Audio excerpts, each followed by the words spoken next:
Aray! Tama na po Lola, nasasaktan na po ako. Bakit po ba niyo ako pinapalo? Hindi po ba kayo masayang hinulihan ko po kayo ng paborito niyong isda? Ang tigas ng ulo mo, bata ka. Hindi ba't sinabi ko sa'yo na hanggat maaari, iwasan mong pumunta-punta sa lawa? Bakit hindi ka ba nakikinig? Tumatakas ka pa. Paano ko mapahamak ka? Ni wala man lang akong alam kung saan ka nagpunta. Pero Lola, ito lang naman po ang alam kong hanap buhay para lang po makatulong sa inyo. Ang gusto ko po sana, manggagaling sa pinaghirapan ko, ang ulam na ipapakain ko po sa inyo. Hindi po yung umaasa na lang po tayo sa bigay po ng mga dumadaang mangingisda. Wala akong pakialam kung hindi ka makatulong para sa akin. Ano kung nanggaling sa mga mangingisda ang ulam na kinakain natin? Ano bang masama roon? Lola, gumagamit po sila ng dinamita. Alam niyo naman po na bawal sa inyo ang pinutukan. May pulbura po yun. Masama po sa katawan. Kaya siguro marami po namamatay sa lawa. Sana naman po, pagbigyan niyo na po ako. Dati naman po mangingisda ang ama ko eh. Alam mo namang magkasabay na namatay ang mga magulang mo sa lawang madalas mong pagtambayan, Simon. Apo, matanda na ako. Hindi ko na kayang balikan pa ang sakit.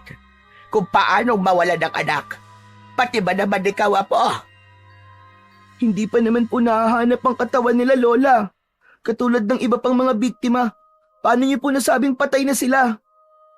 2 taon na ang nakalilipas. Kaya't katulad ng ibang mga nawawala, patay na rin sila. Biktima sila ng lawa. Huwag ka na sanang uulit pang tumakas, lalo na kapag gabi, Apo. Huwag po kasi kayong maniniwala basta-basta sa mga kwento-kwento sa paligid natin, Lola. Na kesyo kumakain daw ang lawa taon-taon. Wala naman pong katotohanan yun, Lola eh. Natitiyak ko po, tinatakot lang po tayo ng kapwa naming mangingisda para wala silang maging kaagaw sa yaman ng tubig. Totoo ang kwentong yun, Apo. Marami na ang nagbuwis ng buhay dahil sa lawang yon. At isa na nga roon ang mga magulang mo. Ilang beses ko bang ipapaintindi sa'yo na may mga nilalang na nakatira sa lawa na yon. Katulad mo, hindi rin sila naniniwalang may nakatira sa lawa. Basta sumunod ka na lang. Huwag nang matigas ang ulo mo. Kahit ano ba po ang sabihin nyo, hindi po ako maniniwalang may mga nilalang na nakatira sa lawa. Diyos ko naman, pambihira kang bata ka. Hindi ko na talaga alam kung paano pa kita mapipigilan sa madalas mong pagpunta sa lawa. Teka, ano ba itong dala mo? Isda po. Alam kong isda yan, Simon. Pero kakaiba ang kulay. Ngayon lang ako nakakita ng ganyang klaseng isda. Ang mabuti pa, pakawalan mo na lang yan. At baka may lason pa yan. Hala, sayang naman po, Lola. Dito niyo po ako napalo pagkatapos pakakawalan ko. Saka, wag na po kayong gagamit ng lakas para paluin po ako, Lola. Paano na lang po kung bigla po kayong sumpungin ng asma niyo? Kawawa naman po ako kung pati po kayo mawawala po sa akin. Kaya nga nakikiusap ako sa'yo. Tigilan mo na ang ginagawa mo. Huwag mo akong palaging binibigyan ng sakit ng ulo, Apo.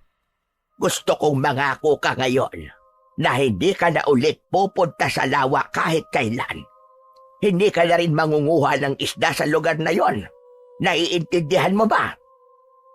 Sa isang liblib na baryo ng San Isidro ay may natatanging lawa. Maganda, kaakit-akit at luntian ang kulay ng mga punong nakapalibot sa gilid ng tubig. Isang paraiso kung titignan na matatagpuan sa gitna ng kagubatan. Sa kabila ng maganda nitong itsura ay may kahindik-hindik namang kwento. Isang misteryosong pangyayari na taon-taon ay kumukuha ng buhay ng mga tao. Hindi maipaliwanag kung bakit. Marami ang nawawala na parang bula pagkatapos nilang pumunta sa tubig para mangisda. Ang lawang kung tawagin ay umbat ay kinatatakutan ng marami. Pero sa kabila ng takot ay hindi pa rin sila napipigilang mangisda sa lawa. Pero wala namang nagtatangkang sumisid sa tubig. Kaya't walang sino man ang makapagsasabi kung gaano ito kalalim. Ang dating taon-taon lang na pagkawala ng mga tao, hindi isa o dalawa na ang namamatay sa lawa. Ngayon lang nangyaring kumuha na naman ito ng 15 buhay ng mangingisda, na hanggang sa ngayon ay hindi pa rin nakikita ang katawan ng mga biktima. Kaya pagsapit ng gabi, muling bumangon si Simon. Sinilip si Lola Iska sa kabilang kwarto. Nilapitan niya ang nakahigang matanda na mahimbing nang natutulog sa mga oras na yon. Ayos, tulog na si Lola. Tamang-tama. Maliwanag ang buwan. Paniguradong marami na naman akong mahuhuling isda nito. Ang batang si Simon, edad 11, ay namulat na ang tanging pangingisda lamang ang hanap buhay. Magmula nang mamatay ang kanyang mga magulang sa lawa, ay hindi na siya nakapag-aral dahil kapos sa pinansyal. Kaya naman, siya ang pumalit sa kanyang ama para matustusan ang mga pangangailangan nila sa araw-araw. Lalo pa at may malubhang sakit sa baga si Lola Iska. Paglabas ng kwarto, ay dumiretso na si Simon sa kusina, bitbit ang inihandang kagamitan para sa pangingisda. Tanging antipara lang o pana ang dala ni Simon. Ang antipara ay parang baril na pana. May bala itong mahabang bilog, ngunit payat na bakal. May sima o kawil-kawil sa dulo, na kapag tumatama sa katawan ng isda, ay agad na namamatay dahil nawawasak ang laman sa loob. Malaki ang mga hakbang ng pana na halos patakbo ang ginawa ni Simon para makabalik agad sa bahay bago magising si Lola Iska. Hindi niya maipaliwanag kung bakit. Parang may malakas na puwersang humihila sa kanya papunta sa lawa. Natutuwa siyang humuli ng isdang may kakaibang kulay, maging ang hindi pangkaraniwang itsura ng mga nilalang na nakatira sa lawa. Pero pagdating niya sa gilid ng tubig sa katabing puno na madalas niyang pagtalian ng maliit na bangka, ay wala na ito. Hala! Pag minamalas nga naman, oo. Ngayon pa nawala ang bangka ko. Dito ko lang tinali yun eh. Pambira naman talagang buhay to, oo. Saan kaya napunta yun? Mabilis na inilinga ni Simon ang paningin sa gilid ng lawa. Tahimik ang buong paligid at tanging mga kulisap lamang ang kanyang naririnig. Malamig din ang simoy ng hangin na para bang napakagaan sa pakiramdam. Napangiti si Simon nang makita ang maliit niyang bangka na nakalimutan niyang itali. Pero nagulat siya sa paglitaw ni Buboy sa loob nito. Sinadya pala nito na paglaruan siya. Ang matalik niyang kaibigan na si Buboy ay madalas niyang kasama sa pangingisda. Nilapitan niya ito habang nakangising hawak ang tali na parang nang aasar. Grabe ka, tol ah. Akala ko na wala ng bangka ko eh. Paano mo nga pala nalaman na manghuhuli ako ngayong gabi ng isda? Para naman tayong hindi magkaibigan yan, Simon eh. Kung hindi pa kita pinuntahan hindi ko malalamang may plano ka. Pambihira ka. Gusto mo lang yata bagsulo ngayon eh. Ayaw mo lang yata akong kasama eh. Tumakas lang ako, no ka ba? Kaya pasensya ka na. Akala ko kasi hindi ka na pinapayagan ng mga magulang mo sumama sa akin eh. Inakasa mo na naman si Lola Iska ah. Bakit? Ikaw rin naman ah. Tumakas ka rin naman sa mga magulang mo ah. May dala ka pang kawil. Talagang pinagtripan mo pa ako. Akala ko talaga na wala na ang kaisa-isa kong bangka eh. O paano? Dating gawi uli? Tara na, at nang makarami. Halos hindi matanggal ang matamis na ngiti sa labi ng may 12 taong gulang na si Buboy. Habang itinutulak ang bangka papunta sa gitna, nauna pa itong sumampa sa bangka. Kaya si Simon na ang naghanda ng mga kagamitan, pati na ang pamain nila sa paghuli ng isda. At nang tuluyan ng makasakay sa sasakyang pantubig, dahan-dahan ang ginawang pagsagwan ni Simon na parang sumasabay lang sa ihip ng hangin. Nakakapanindig naman ang balahibo sa katawan. Ang kakaibang katahimikan ng tubig. Grabe. Para bang may masamang mangyayari. Sobra ka naman, Simon. Ayaw mo na yata akong kasama eh. Tinatakot mo na ako niyan eh. Alam mo namang matatakotin ako, di ba? Pwede ba? Huwag na lang natin pag-usapan ng tungkol sa katahimikan ng gabi. Para kasing alam ko na ang ibig mong sabihin eh. Buboy, tanong lang. Paano kaya kung totoong may nakatirang halimaw sa lawang ito, tapos sa mga katulad natin batang matitigas ang ulo, ang sunod na mabibiktima, at hindi lang mangingisdang gahaman ang kinukuha nila? Bakit naman, tol? Teka, huwag ka nang ganyan. Natatakot ako eh. Saka, paano mo naman nasabing tayo ang sunod na magiging biktima? Eh wala naman tayong ginagawang masama. Dahil tumakas tayo sa pamilya natin. Bigla tuloy akong nakaramdam ng konsensya sa ginawa ko. Mali yatang tinatakasan ko si Lola Iska. Kasi tol, halata akong takot na takot siya habang pinapagalitan niya ako eh. Kanina ko lang nakitang napaluwa si Lola. Ano sa palagay mo? Hindi ako mapalagay, tol eh. Ngayon ka pa ba aatras? Nandito na tayo sa gitna. Bilisan mo na lang ang panguhuli ng isda na makauwi na tayo kaagad. Dala ng matinding pag-aalala sa mga nagawa, ay mabilis na ibinaba ni Simon ang hawak niyang sagwan at diretsyong tumalon para sumisid sa ilalim.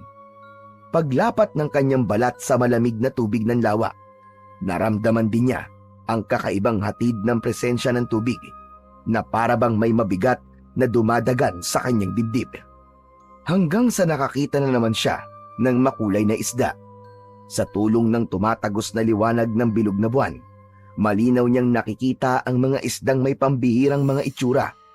Para silang naglalarong lumalangoy na nakapalibot sa kanya. Pero kakaiba ang isdang nakita niyang nagpapapansin sa kanya. Itinutok niya ang pana para asintahin ang katawan nito, pero masyadong mailap ang isda na yon. Nagagawa nitong mailagan ang bawat pag-atake niya. Hindi na namamalaya ni Simon na sa kakahabol niya sa isda ay nakalayo na siya sa kinaroroonan ng bangka. Napansin niyang masyado ng malalim ang kanyang kinaroroonan. Sinubukan niyang puntiryahin ulit ang katawan ng isdang pilit na nagpapahabol sa kanya. Parang may ibig sabihin ang bawat paglingon nito sa bawat pag-asinta niya, at muli itong nakakawala. Kasabay ng paninigas ng kanyang binti, bigla niyang naramdaman ang malakas na puwersang humihigop sa kanya pailalim. Marami na rin siyang nainom na tubig dahil sa pagpupumilit niyang lumangoy paitaas. Nabitiwan na rin niya ang hawak na pana. Tuloy-tuloy ang pagbulusok niya hanggang sa ilalim. Saktong paglapag niya sa sahig ng lawa, sinubukan niyang maghanap ng bato na maipupukpok sa naninigas niyang binti. Yun ay para mawala ang pamimitig ng kanyang naninigas na laman. Pero iba ang nahawakan niya.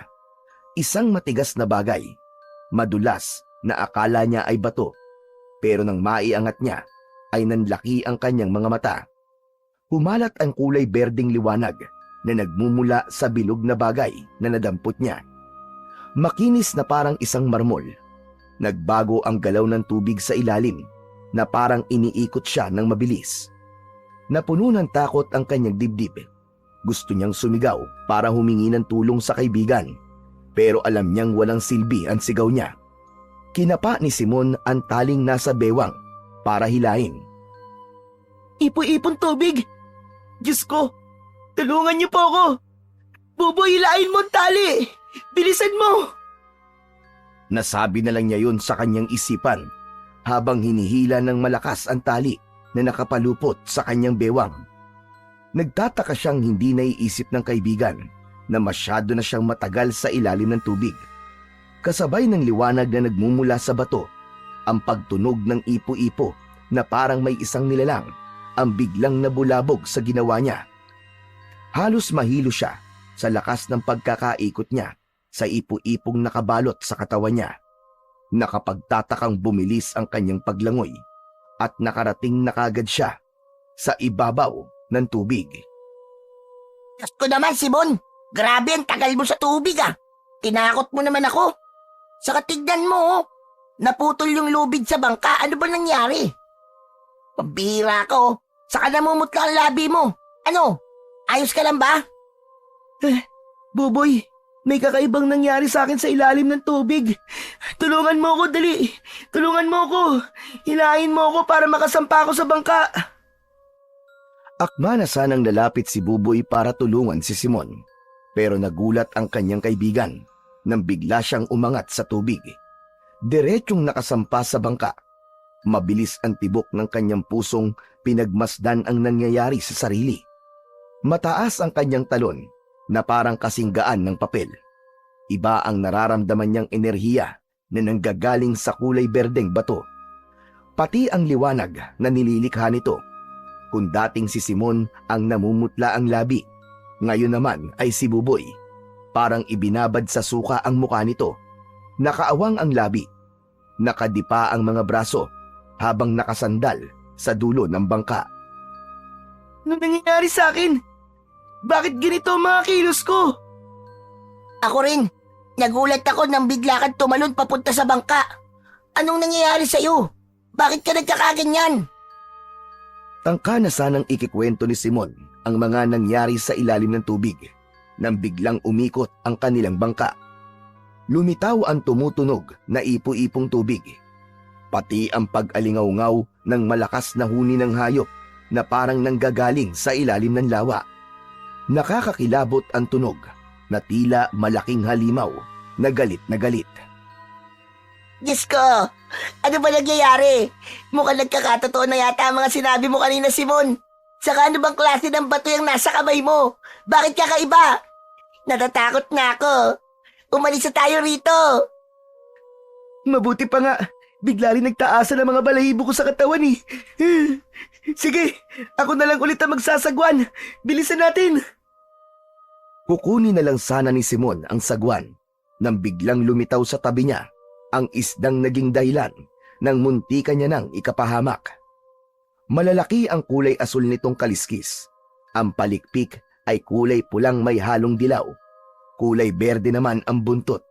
Pati ang mga mata ng isda, katulad ng kulay ng batong mahigpit niyang hinahawakan.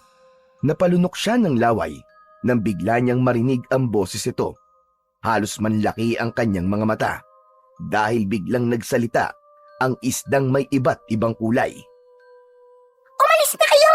Malapit na sila sa bangka nyo! Itakas mo mo, Simon! Huwag na huwag ka magpapahuli sa kanila! Papatay nila kayo! Hindi agad nakapagsalita si Simon. Nanginginig ang kanyang kamay na mahigpit na nakakapit sa sagwan. Titig na titig siya sa nagsasalitang isda. Kaya't napansin ni Buboy ang natutulalang si Simon. Habang nakatingin, sa isdang nakalitaw ang bibig sa ibabaw ng tubig. Ano ba, Simon? Tara na, umalis na tayo rito. Ano ba binabalak mo sa isda? Huwag mo sabihin huhulihin mo muna yan bago tayo umalis dito. Pabira ka talaga, oh. Buboy, hindi mo ba naririnig na nagsasalita yung isda? Ano? Pambira ka. Nasisiraan ka na ba ng bait? Kailan pala tuto magsalita ang isda? Halika na. Natatakot na ako sa mga kilos mo, tol. Hindi ka na nakakatuwa, ah. Huwag ka magbiro ng ganyan. Para lang takutin ako. Gumaganti ka ba, ha? Sa mga panloloko ko sa'yo kanina? Seryoso ako, Buboy. Nagsasalita talaga ang isda. Diyos ko, namamaligno na yata ako. Wala nang oras, Simon! Umalis na kayo! Bilisan nyo! Ingatan mo mo dyan ng perlas! Ha? Anong sinabi mo? Ano ba? Tara na, Simon. Kinikilabutan na ako sa mga pinaggagawa mo, eh. Sandali lang, kinakausap pa ako ng isda eh. Meron siya malagang sinasabi sa akin. Huwag ka muna maingay dyan, ang ingay-ingay mo eh. Kung tama ang hinala ko, naririnig ko talaga ang boses ng isda dahil sa hawak kong mutya. Akin na nga ang sagwan. Hindi ako naniniwala sa'yo. Kaya ako na magsasagwan para makaalis na agad tayo rito. Hindi na nakapagsalita si Simon nang biglang hinablot ni Buboy ang sagwan na nasa kamay niya. Kasabay naman ng pagbabago ng ihip ng hangin, nag-amoy na masangsang ang buong paligid na masakit sa ilong. Nawala rin ang liwanag na nagmumula sa buwan. Dumilim ang paligid na parang may kakaibang nangyayari. Pero dahil sa liwanag na nanggagaling sa mutyang hawak niya, malinaw niyang nakitang mabilis na lumulubog sa paglangoy ang nagsasalitang isda. Nawala ito sa harap niya. Parang bigla siyang nag-ibang tao. Matapos makuha ang batong hawak niya. Maya-maya pa ay lumitaw sa harap nila ang mabangis na nilalang na nanggaling sa ilalim ng tubig. Ang malalagari nitong mga ngipin ay nakalantad na parang magtatangkang umatake sa kanya. Napatayo siya at hindi inaalis ang tingin sa kulay itim nitong mga mata. Malapad ang tenga at walang ilong kundi 3 mahabang hiwa na may butas sa muka. Bumubuka na parang doon dumadaan ang hangin. Nagulat rin si Simon nang bigla itong nagpumilit sumampa sa bangka habang umaangil na parang aso. Nakataas ang kamay na pilit kinukuha ang batong hawak niya. Iniiwas niya yon habang nakatingin pa rin sa halimaw na may nakakatakot na itsura. Mas lalong kumalat ang kulay berding liwanag ng bato na nagdulot ng pagkasilaw sa nilalang na nasa harapan niya. Saka lang din gumana ang utak niya na hindi na biro ang nangyayari, kundi panganib sa buhay nilang dalawa ng kaibigan niyang si Buboy. Diyos ko, mga halimaw na nakatira sa lawa ang nasa harapan natin. Tara na, kailangan na natin umalis dito. Dali! Magsagwan ka na! Bilisan mo, Buboy! Kumilos ka na! Dalian mo! Dala ng mabilis na pangyayari, ni ayaw gumana ng isip ni Simon. Mas nabibingi siya sa lakas ng kabog ng kanyang dibdib. Lumubog muli sa tubig ang nilalang na pilit umaagaw sa hawak niyang mutya. Kaya agad silang nakalayo sa malakas na pagsagwan ng natatarantang si Buboy. Kahit wala na sa tamang direksyon, ay pinilit nitong makarating sa pangpang. Pagsapit nila sa gilid ng lawa, ay patalon na silang tumakbo. Iniwan na nila ang gamit sa bangka at malalaki ang mga akbang ng paa papunta sa kakahuyan. Para silang hinahabol ng 10 halimaw sa lakas din ng kanilang pagsigaw. Tulong! Tulungan niyo kami! Tulong! Naku po, Diyos ko, hinahabol nila tayo. Ayoko pang mamatay. Parang mas lalong dumami ang nilalang na nagpakita sa atin kanina. Nagtawag siya ng kasama, tol. Halos paekis-ekis sa daan sina Buboy at Simon para lang makarating sa malawak na kagubatan. Iniisip niyang sa tubig lang kayang gumalaw ng halimaw, pero nagkamali siya dahil kitang-kita niya ang pag-ahon ng nilalang na humahabol sa kanila. Idagdag pa ang mga kasama nito na pare-pareho ang mga itsura. Gustong mawalan ng malay ni Simon dahil sa takot, lalo na sa pag-aalala sa lumiliwanag niyang mutya. Madalas din ang pagkakadapa ni Buboy sa pagtakbo, kaya naman tad-tad na rin ito ng mga galos sa kanyang katawan na ang dugo naman ay patuloy na pumapatak sa lupa. Ang masaklap, malalakas ang pang-amoy ng mga halimaw na parang mga asong sinisingot-singot pa ang nalalanghap na sariwang dugo. Parang nababaliw na lalong naging agresibong humabol sa kanila. Ano gagawin natin, Buboy? Pilit nilang kinukuha ang nagliliwanag na mutyang nasa kamay ko. Ano ba kasing klaseng bato to? Para kailangan pang umahon sa tubig ng mga halimaw na yun. Para silang mga syokoy na hindi may paliwanag ang mga itsura. Nakakakilabot sila. Ano ba pinagsasabi mo?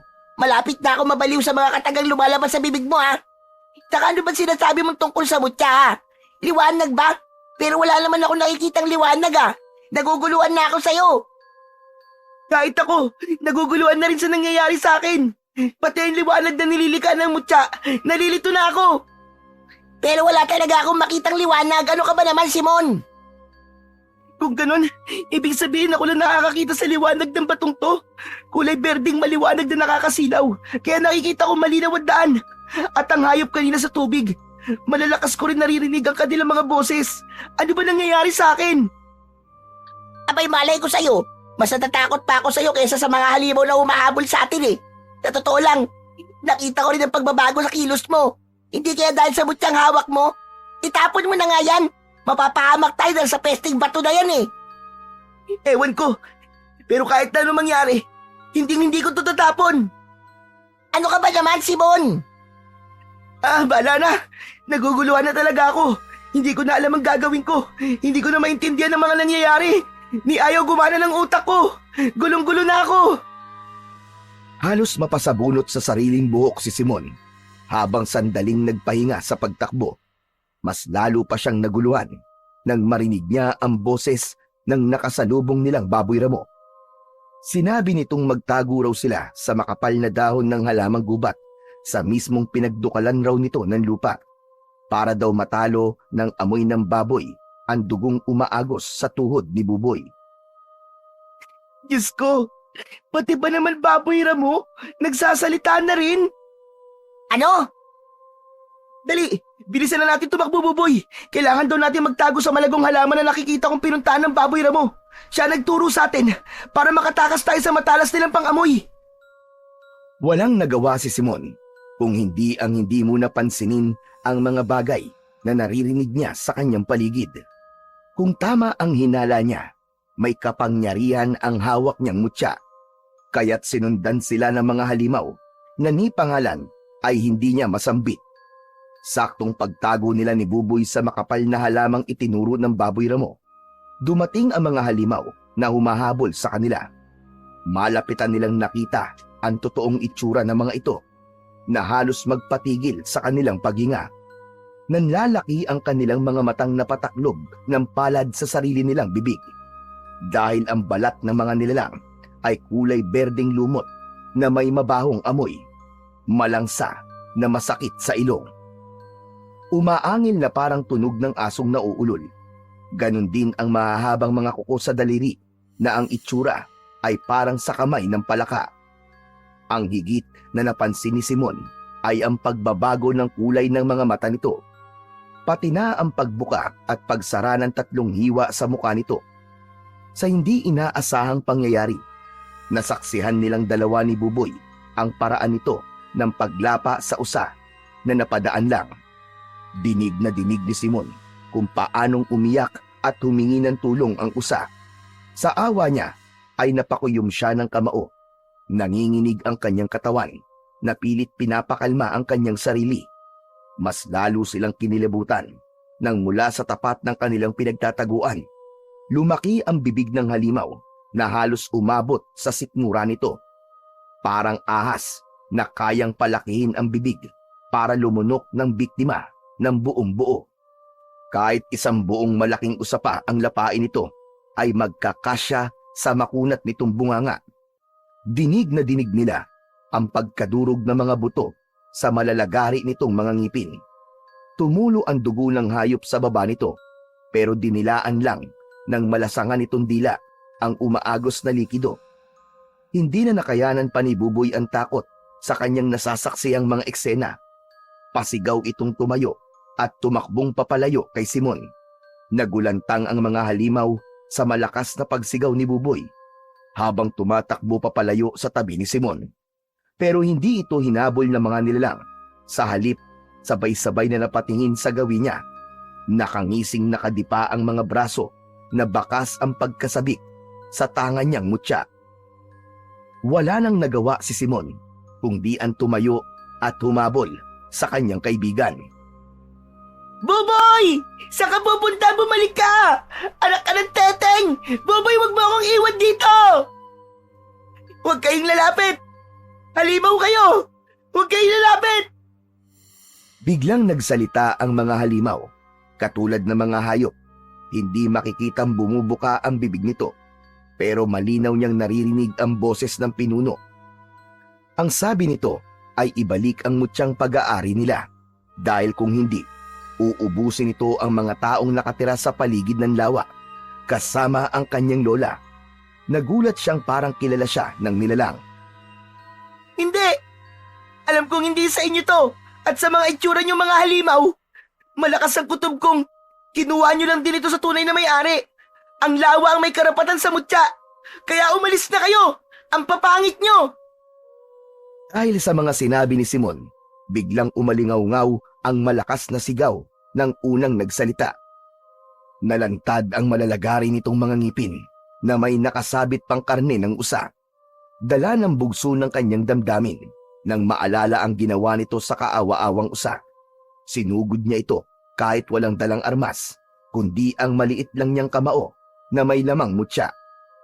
Dala ng matinding emosyon, nagawa niyang makalundag ng mataas, pabagsak sa kabilang likod ng mga kalaban.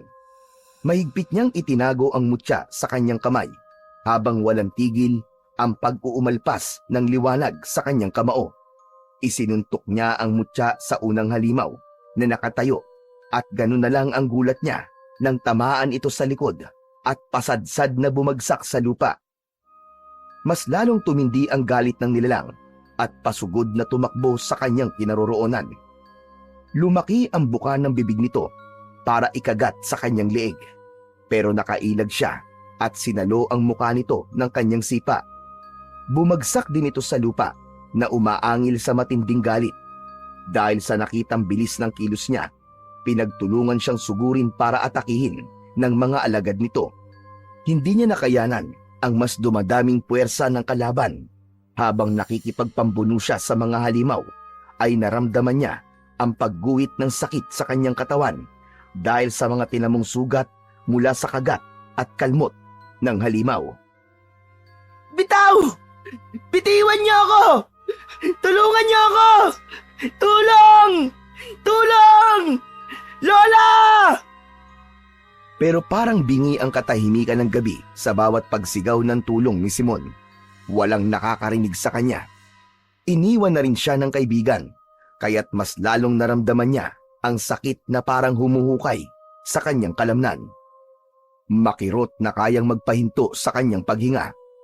Sa dami ng kagat sa kanyang katawan, malakas siyang napasigaw at nakita niyang nagsilapitan ang mga asong ligaw. Narinig niya ang mga sinabi nitong tutulungan siyang makatakas. Pagkasabi nito, ay nagbanta ito ng pagsugod, kasama ang iba pang mga naglalakihang aso. Tulungan niyo ako! Parang awa niyo na! Sa hindi maipaliwanag na dahilan, sabay-sabay na umatake ang mga asong ligaw sa kanilang kinaroroonan. Lahat ay dumamba na umaangil sa mga halimaw na nakakagat pa rin sa kanyang katawan. Nabitiwan siya ng mga ito at hinarap ang mga galit na aso. Kanya-kanyang lundagan na parang mga nag-aagawan pa sa putahing nasa kanilang harapan. Kitang-kita niya rin kung paanong niluray-luray ng mga halimaw ang katawan ng mga asong natatalo nito.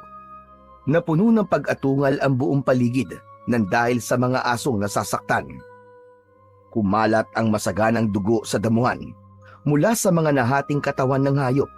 Saka umalingaw-ngaw ulit ang sigaw naman ng mga nilalang dahil sa tagumpay.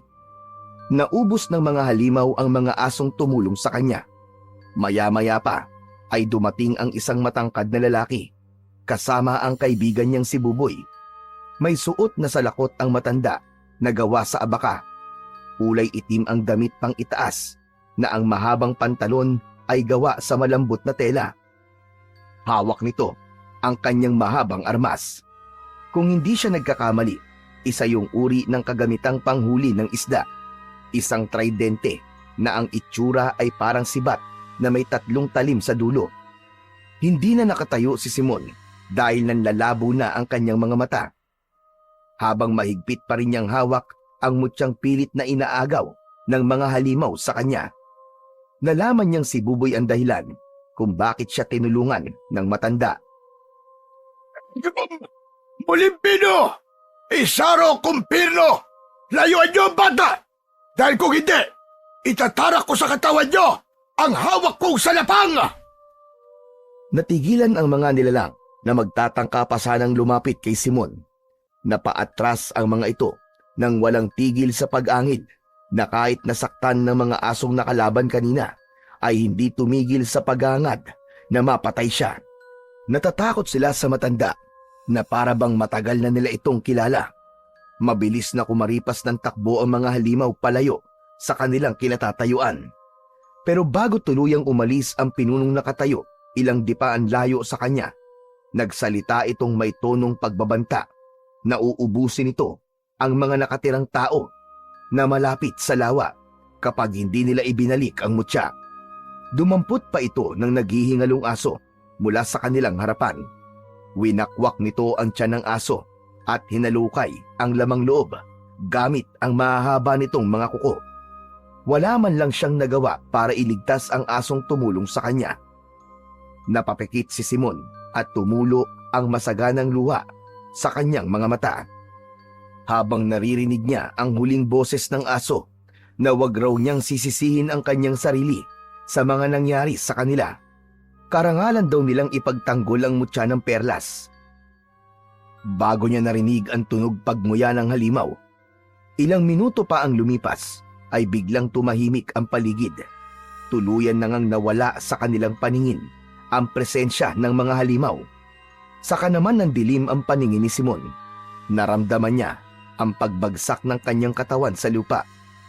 Mula sa malalim na pagkakatulog, naalimpungatan siya sa maihinang palitan ng pag-uusap sa tabi niya.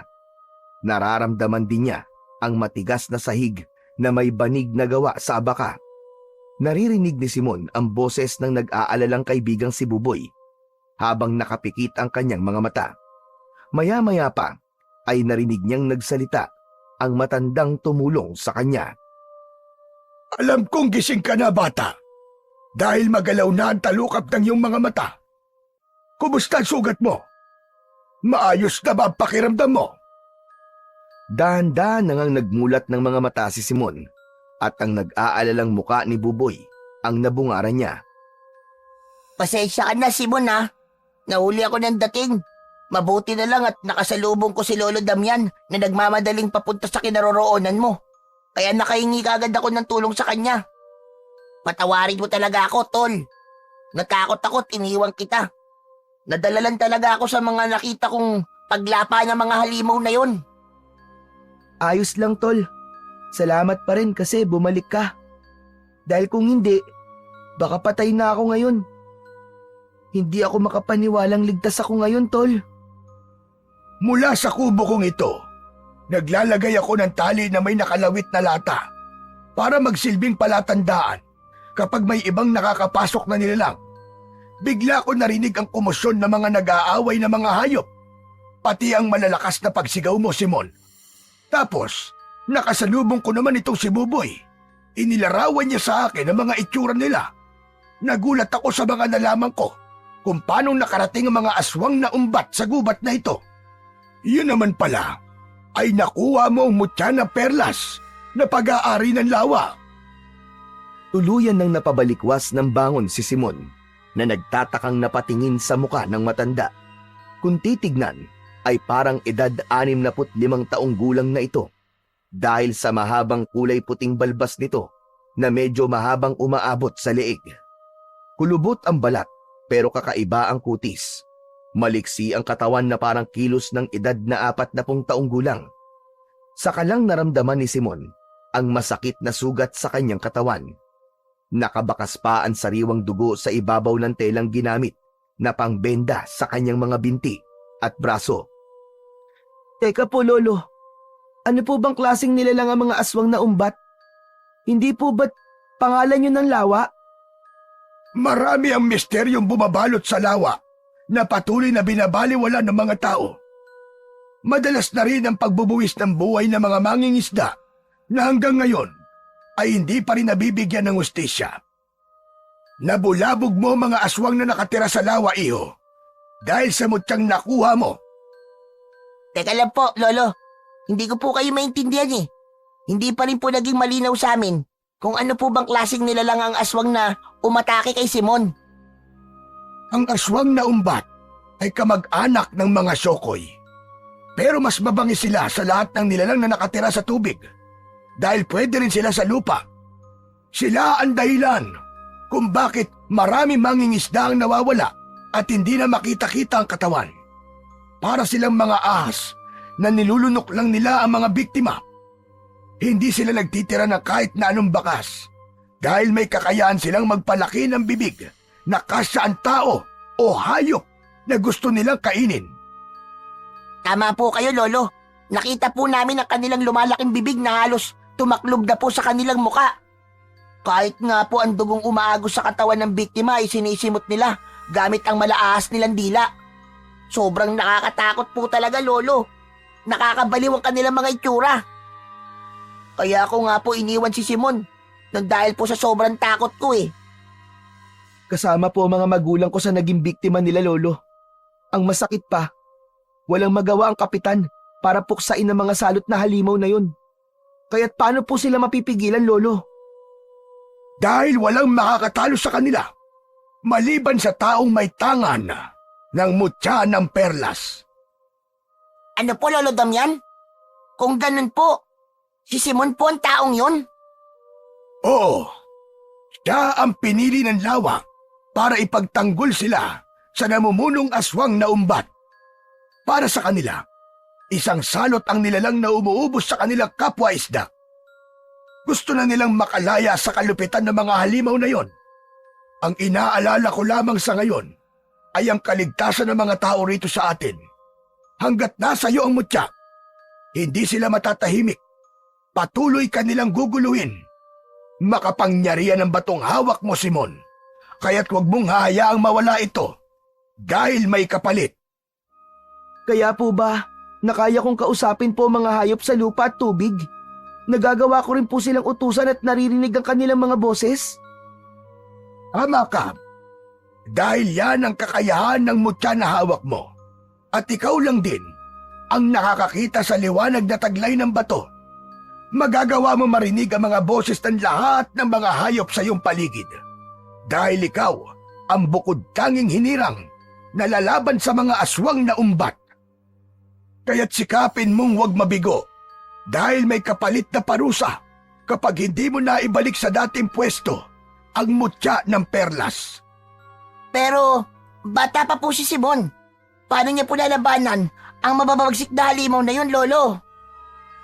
Kung mga aswang sila, matatalo rin po ba sila ng mga asin na isasaboy po sa kanila?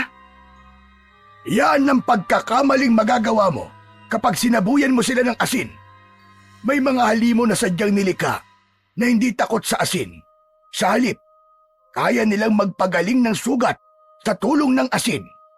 Sila ang mga umbat. Kung ganun po, paano ko po sila matatalo kung puro mutya lang po ang ipanlalaban ko? Nakita niyo naman po ang nangyari sa akin. Matatalo mo ang mga umbat sa tulong ng salapang o ng tridente dahil wala rin silang ipinagkaiba sa mga isda. Sa lapang? Ito po ba yung nakita kong hawak niyong armas? Bago po ako nawala ng malay? Itinaas ni Lolo Damian ang tinutukoy nitong armas. Isang uri ng salapang na katulad sa tinidor. May 3 talim sa dulo na kasing tulis ng sibat. Habang ang hawakang bilog na bakal, kulay puti at may katamtamang bigat na kayang buhatin ng katulad niyang bata. Pero mas kilala ito sa tawag na tridente. Pagkatapos ay iniabot yon ni Lolo Damian kay Simon. Unin mo, sandata. Kahit na anong mangyari, huwag na huwag mong hahayaang mabawi sa iyo ang mutya. Gamitin mo ang tridenteng ito dahil may kapalit na parusa kapag hindi ka nagtagumpay. Ano pong parusa, Lolo Damian? Kamatayan o itsura. Bumundol ang kaba sa dibdib ni Simon. Bigla siyang hindi naging sigurado kung itutuloy ba niya ang pagtanggap sa armas at mutya. Napapalunok pa siya ng laway habang titig na titig sa sandata. Hanapin mo ang gabay na isda ng mutya ng perlas. Matuturuan kanyang gumamit ng mga orasyong makakapagbigay bisa sa mga sandatang nasa iyo. Tandaan mong walang dapat na makaalam ng tungkol sa mutya. Nasa leeg mo na ang bato at liliwanag lang yan sa sandaling makaharap mo ang mga aswang na umbat. Mag-iingat ka. Dahil kaya rin nilang makita ang liwanag na nanggagaling sa mutya. Kaya gumawa ako ng maliit na tela para ibalot sa bato. Magagawa mong makausap ang mga nilalang na naninirahan sa kagubatan dahil ikaw ang bagong tagapagbantay ng kalikasan maging ng lawa. Kinuha niya ang armas at inilapag sa tabi niya. Saka lang iginala ni Simon ang kanyang paningin sa silid na pinagdalhan sa kanya ng matanda. Yari iyon sa sawali at ang sahig ay gawa sa kawayan. May 2 bintana sa kanyang kinaroroonan. Natanaw mula sa loob ang malawak na kagubatan. Maliwanag na ang sikat ng araw. Kalat na ang liwanag sa paligid. Biglang naalala ni Simon ang tungkol sa gabay. Oo nga pala, nakausap ko na po ang isdang gabay ng mutya. Natakot nga po ako dahil sa bigla niyang pagsasalita eh. Kahit po ako, hindi na rin po ako makapaniwala sa mga nangyayari. Kung hindi ko po nakita ang mga eksena kanina, iisipin kong pareho na kayo nababaliw ni Lolo Damian. Akala ko nung una naglolo ko lang po si Simon, pero hindi pala. Dahil ganyan talaga ang isip ng tao. Hindi sila naniniwala sa mga kababalagan hanggat hindi sila mismo nakakakita para patunay. Inumin mo muna, Simon, ang dinikdik na katas ng dahon ng sambong. Makatutulong yan para bumalik ang lakas mo at tuluyang gumaling ang mga sugat mo. Tandaan mo ang lahat ng mga sinabi ko sa iyo, Simon. Mapapatay mo lang sila kapag nasambit mo ang orasyong kayang sumunog sa kanilang katawan gamit ang tridente. At sa oras na may makabalik sa lawa ng kahit 2 umbat, makakaya nilang magpagaling ng kanilang mga sugat. Matagal na hindi nakapagsalita si Simon. Bigla niyang naalala ang tungkol kay Lola Iska, kung gaano na lang ang pagtutol nito na wag siyang pumunta sa lawa. Ganon din si Buboy na tumakas lang din sa kanyang mga magulang. Diyos ko, kailangan na nating umuwi. Mapapagalitan na ako ng nanay ko. Natitiyak kong hinahanap na nila tayo dahil hindi tayo nakauwi kagabi. Saka, pati ng lola mo, Simon. Pero, paano ko ipapaliwanag kay Lola ang mga benda ko sa katawan? Mag-aalala siya sa akin. Dapat yan ang pumasok sa isip nyo bago kayo nagdesisyon para takasan ang pamilya nyo. Paano kung sa paghahanap nila sa inyo ay mapahamak sila? Makakaya ba ng mga konsensya nyo? Lalo pa't nagkalat na ngayon ang mga aswang na umbat. Alalahanin niyong wala silang pinipiling oras kahit pa may presensya ng araw. Diyos ko, bigla po akong kinabahan dahil sa mga sinabi niyo Magsilbing aral sana sa inyo ang nangyari ngayon. Dahil sa ginawa mo, Simon, bigla ka tuloy nagkaroon ng mabigat na tungkulin na hahamon sa buhay mo. Dahil sa katigasan ng ulo nyo. Kung nakinig kayo sa mga sinabi nila, wala sanang mapapahamak. Hindi ko po pinagsisisiyang napunta po sa akin ang mutya ng perlas dahil magagawa ko na po mabigyan ng hustisya ang pagkamatay ng aking mga magulang. Kung tamang sila nga ang mga aswang na pumapatay sa mga tao, dapat lang na mapigilan ko po sila. Nangyari lang ang pambibiktima ng mga umbat dahil sa walang habas na pagkonsumo ng mga tao sa pagkain nila. Kaya't naghahanap sila ng pagkain sa lupa. Kaya lang, nakatikim na sila ng karne ng tao. Kaya patuloy silang nambibiktima. Ang paggamit ng mga dinamita ang isa sa itinuturong dahilan kung bakit pati ang mutya ay nawala sa tamang pwesto. Kumukuha lang sila ng kapalit. Sana matuto ang mga tao na huwag ubusin ang paggamit sa yaman ng tubig dahil marami ang madadamay sa pagkakamaling ginawa nila. Tara na, Simon. Umuwi na tayo. Kung kaya mo nang maglakad, Simon, sige na. Pwede na kayong umalis. Pinakiramdaman ni Simon ang paligid, pati na ang kanyang mga sugat, kung gaano pa ito kasakit. Hinawakan niya ang suot na kwintas na may nakabalot na tela, sa kadahan-dahang bumaba ng katre. Hinuha na rin niya ang salapang at nag-umpisang humakbang.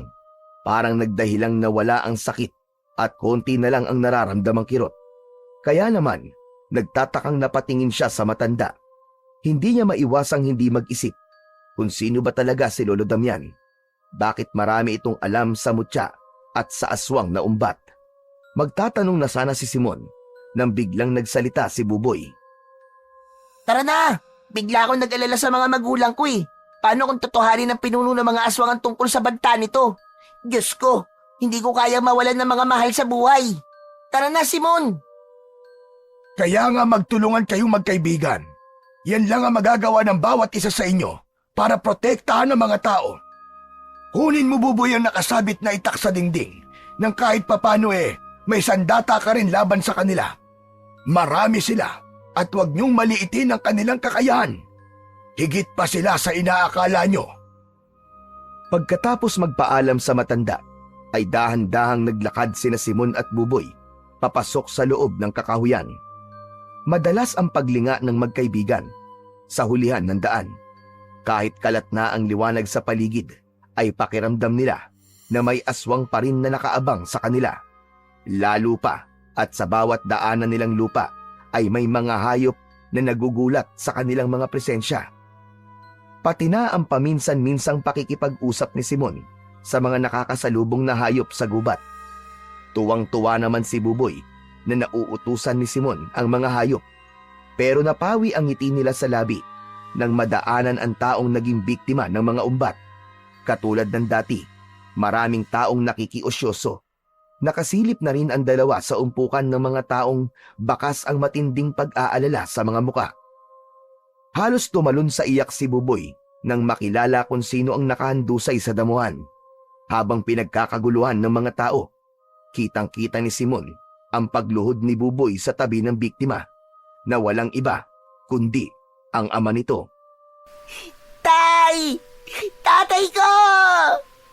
Bakit? Anong ginawa nila sa inyo? Diyos ko, tatay ko! Ang tatay ko! Pinatay ng mga halimaw! Tay! Parang binabasag ang dibdib ni Simon habang pinapanood ang paghagulgol ng iyak ng kaibigan niyang si Buboy. Yakap-yakap nito ang wala ng buhay na katawan ng ama.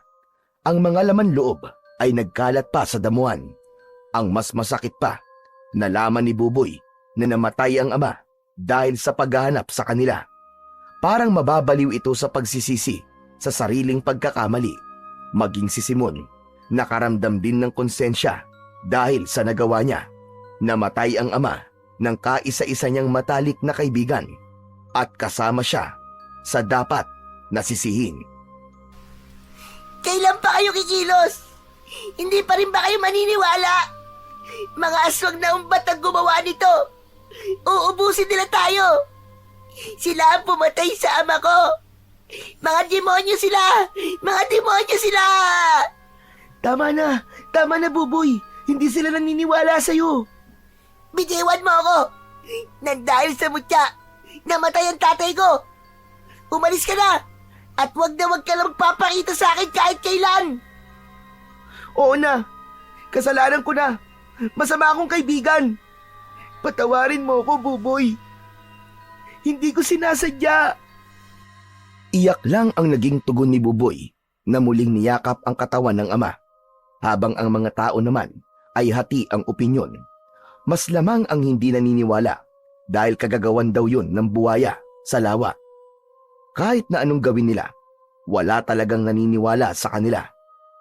Maya-maya pa ay narinig niya ang umiiyak na boses ni Lola Iska na mahigpit na yumakap sa kanyang likod, pero na makabawi sa pag-aalala ay malalim na kurot sa tagiliran ang ginawa nito.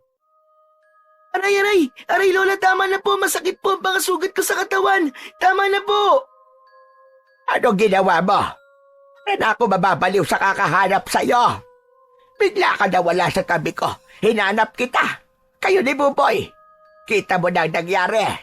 Nang dahil sa katigasan ng ulo nyo, may isang buhay na naman ang nawala. Patawarin niyo po ako, Lola. Hindi ko po sinasadya. Alam ko po nagkamali ako. Si Buboy po. Kawawa naman po siya, Lola.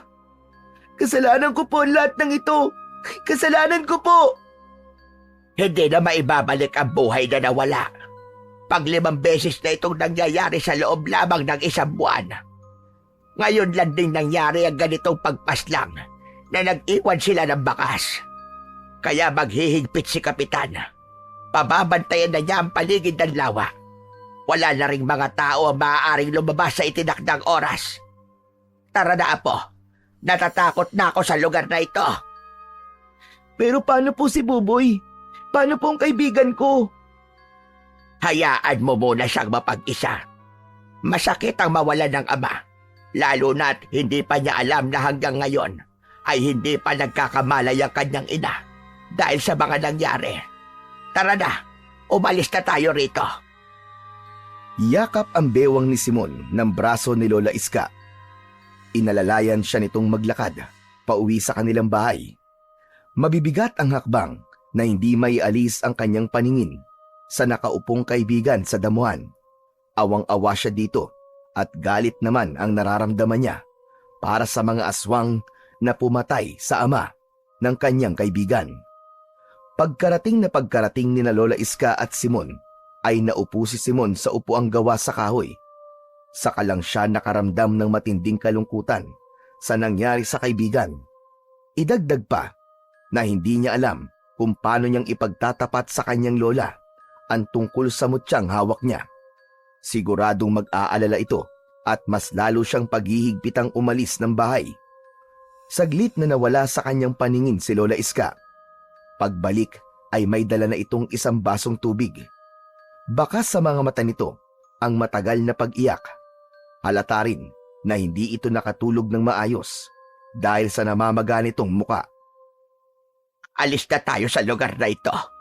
Hindi ko na matagalan ang takot na nararamdaman ko sa tuwing may mamamatay na tao nang dahil sa halimaw na tinutukoy niyo kanina. Hindi po ako sasama, Lola. May tungkulin po akong dapat nagampanan. Nabasag ang hawak nitong baso sa sahig na hindi pa kinukuha ni Simon sa kamay ni Lola Iska. Napatingin siya sa nagkalat na bubog sa sahig. Pero pag-angat niya ng muka, ay nakita niya ang takot sa muka ni Lola Iska. Nakatingin ito sa suot na kwintas ni Simon na kahit balot pa ito ng tela, ay tila ba pamilyar ito sa matanda. Simon, apo, paano napunta sa iyo ang mutya? Ibalik mo yan sa lawa. Itapon mo yan. Lola Iska, alam niyo po ang tungkol sa mutya ng perlas? Papanong...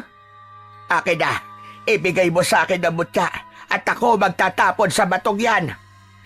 Lola, tama na po! Ang tanong ko po muna sagutin niyo. Paanong alam niyo po ang tungkol sa mutya na ito? Pwede ba, apo? Nakikiusap ako sa iyo, ibigay mo sa akin ang mutya. Isang sumpa ang pagkakaroon ng mutya. Hindi yan dapat na nandito. Hindi po ito isang sumpa, Lola, kundi isang kapangyarihang magagamit ko laban sa mga aswang na umbat. Hindi! Katangahan ang nasa isip mo. Ipapahamak ka ng mutya na yan. Isang sumpa na sisira sa buhay mo.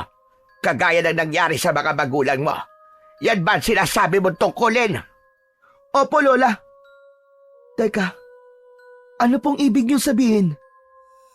Bago namatay ang nanay mo, kasunod ng tatay mo, siya ang unang nakakuha ng mutya. Tignan mo nangyari sa buhay ng iyong ama. Namatay siyang walang nagawa, kundi ang panoorin ang pagkamatay ng iyong ina. Binihag ang nanay mo ng mga umbat, kapalit ng mutya. Pero nilinlang ang tatay mo at nabigo. Teka, hindi ko po maintindihan ang mga sinasabi niyo, Lola. Kaya po ba hindi niyo ako pinapapunta sa lawa? Dahil alam niyo rin po ang tungkol sa mga aswang na umbat na nakatira sa tubig? Paano niyo pong natiis na hindi ipagtapat sa akin ang totoo, Lola? Dahil kapag nababanggit ang pangalan nila ng paulit-ulit sa isang pag-uusap, para mo na rin silang tinatawag, apo. Kaya ngayong hawak mo lang mutyang matagal na nilang hinahanap. Nasa panganib tayo. Lahat ng mga taong nakatira dito sa baryo. Mamamatay tayong lahat. Kasabay ng malakas na pagsigaw ni Lola Iska, ay malakas ding bumalandra ang pinto sa kusina. Nawasak na iniluwa ang naglalaway na halimaw. Nakangising nakatingin sa gawin nila. Bakas sa mukha ng nilalang ang matinding pagkauhaw sa dugo. Dahil maging ang alaga nilang kuneho ay dinukot nito sa kulungan at walang awang nilapa sa harap nila. May halimaw! Tumakas na po kayo, Lola! Diyos ko, kahit araw ay umaatake mga nilalang na halimaw na ito.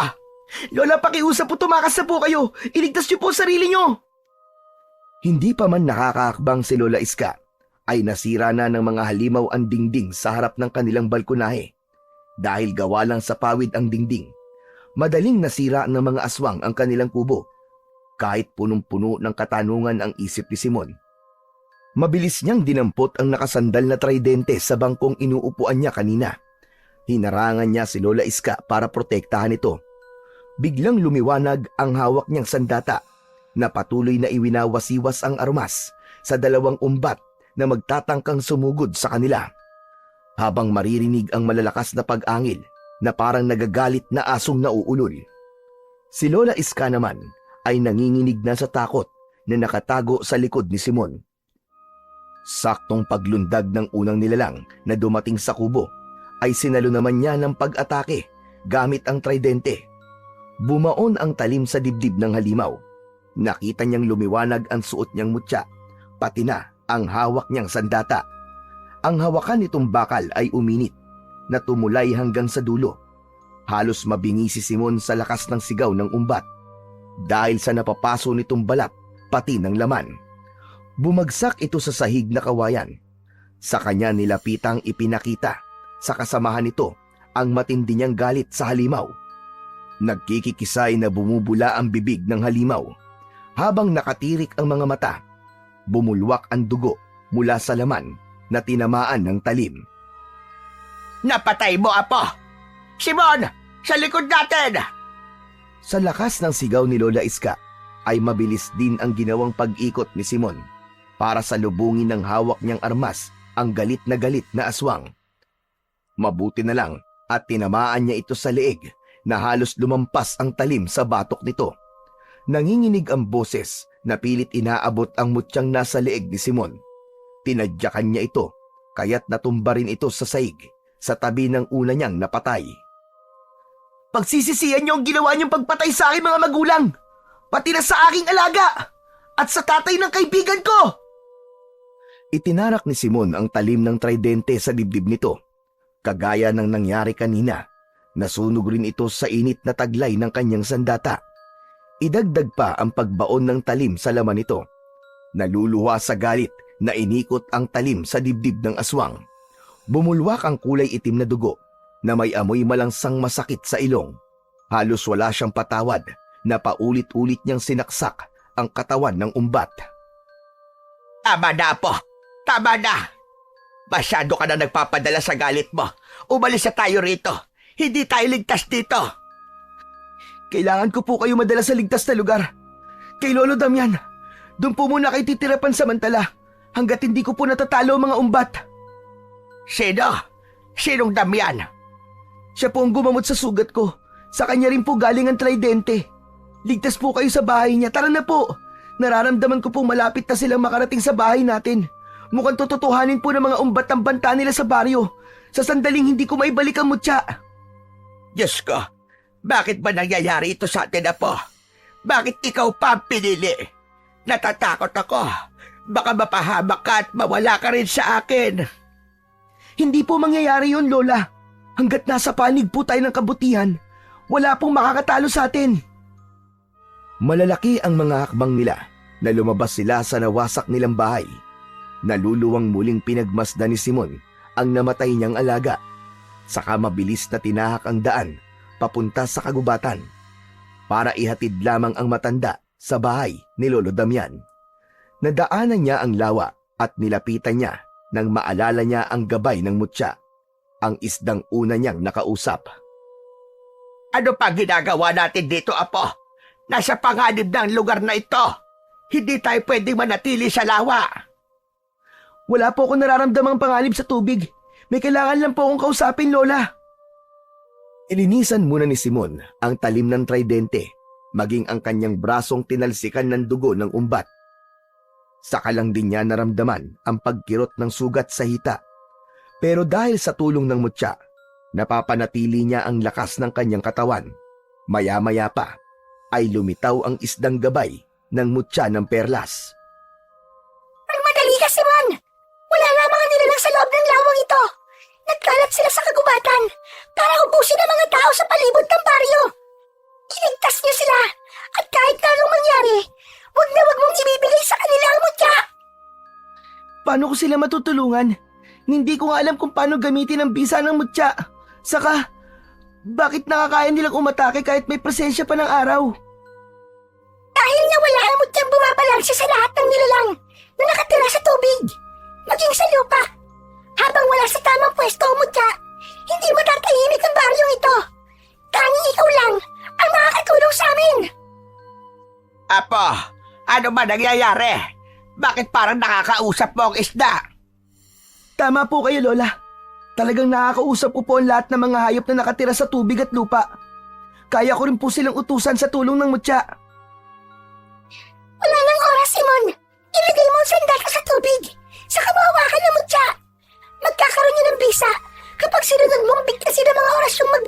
lakas at kapangyarihan sa sandata. 100 ang bilang ng umbat na umahon sa lawa para ubusin ang mga tao. Kaya kailangan mo magmadali. Kailangan mo rin maibalik ang mga aswang sa lawang ito at ikulong sa pamamagitan ng mutya. Ganun na nga ang ginawa ni Simon. Pagkalapat niya sa armas na tridente sa tubig, lumiwanag ito kasabay ng paghaplos niya sa mutya. Parang may naramdaman siyang malakas na enerhiyang gumapang sa buo niyang pagkatao. Mahirap ipaliwanag, pero parang nawala ang sakit ng mga sugat niya.